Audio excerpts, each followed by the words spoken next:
Folic acid tablet గురించి చాలామంది patients అడిగే ఫ్రీక్వెంట్ క్వశ్చన్ ఏంటంటే, మేడం ఈ ట్యాబ్లెట్ ఏ టైంకి వేసుకోవాలి? మార్నింగా, మధ్యాహ్నమా, నైటా? ఒకటే గుర్తుపెట్టుకోండి, మీరు ఏ టైంకి వేసుకున్నా సరే కన్సిస్టెంట్గా వేసుకోవాలి. అంటే రోజు వేసుకోవాలి అండ్ వీలున్నంత వరకు ఒకే టైంకి వేసుకునేలా చూడండి. ఐడియల్గా అయితే పరగడుపున వేసుకుంటే బెటర్, కానీ కొంతమంది గ్యాస్ట్రిక్ అప్సెట్ అది ఉంటుంది కాబట్టి మీరు తిన్న తర్వాత అయినా వేసుకోవచ్చు. అండ్ కొంతమంది అడుగుతూ ఉంటారు, మేడం ట్యాబ్లెటే వేసుకోవాలా, ఫోలేట్ రిచ్ ఫుడ్స్ అవి తీసుకోవచ్చు కదా అని చెప్పి. మీరు కొన్ని పాయింట్స్ గుర్తుపెట్టుకోవాలి. మనకి ప్రెగ్నెన్సీలో కానీ ఈ న్యూరల్ ట్యూబ్ డిఫెక్ట్స్ ప్రివెంట్ చేయడానికి కానీ కొంచెం higher dose of folic acid అవసరం.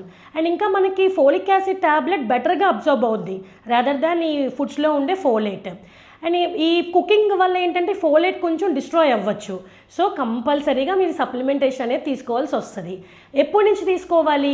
మీరు కన్సీవ్ అవ్వక 3 months ముందు నుంచి తీసుకోవాలి. ఐడియల్గా మీరు కన్సీవ్ అయ్యే ముందు 1 month ముందు నుంచి అది ఫోలిక్ యాసిడ్ మీ సిస్టంలో ఉండాలి.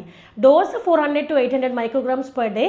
ఇదేంటంటే మీకు న్యూరల్ ట్యూబ్ డిఫెక్ట్స్ కానీ, cardiac defects, cleft lip palate, urinary tract anomalies ఇవన్నీ బేబీలో ప్రివెంట్ చేయడానికి ఉపయోగపడుతుంది. సో గుర్తుపెట్టుకోండి, folic acid is your baby's best friend for ever.